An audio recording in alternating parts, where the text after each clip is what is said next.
somebody had the gall to put an addendum on this blog saying, well, if that girl midget was never there, how come they know all this stuff?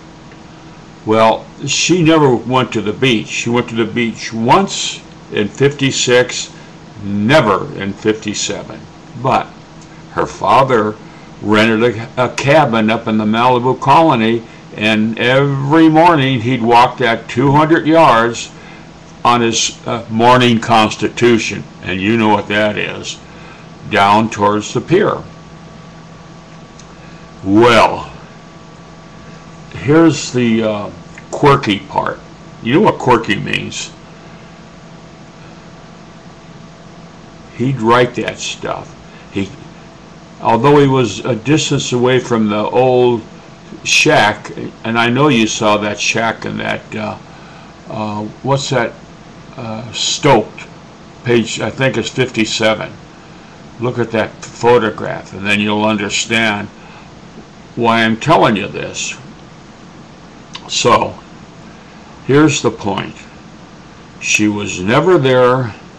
When she was there, nothing, you never saw her. Her father lived right up the street. You know, Fritz lived right up the thing in the Malibu, rented in the Malibu colony, and he'd walk down and he kind of probably overheard the conversations that the fellas were saying. And you know who the fellas are. She kind of likes to call him Hot Shot Harrison. She kind of likes to call him Moondoggy, Schweppes. Well, you know Schweppes. Schweppes is really Moondoggy.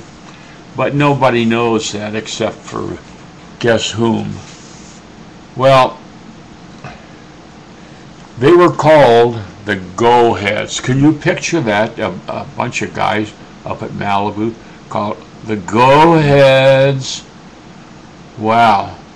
They're treating that thing like it was the wall at State Beach. And you know what that is. I know you do. So anyway, that whole thing was a sham. It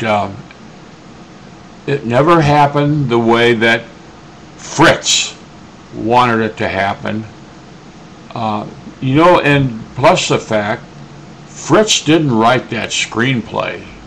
He wrote that this book called Gidget, the Little Girl with Big Ideas. Oh, come on.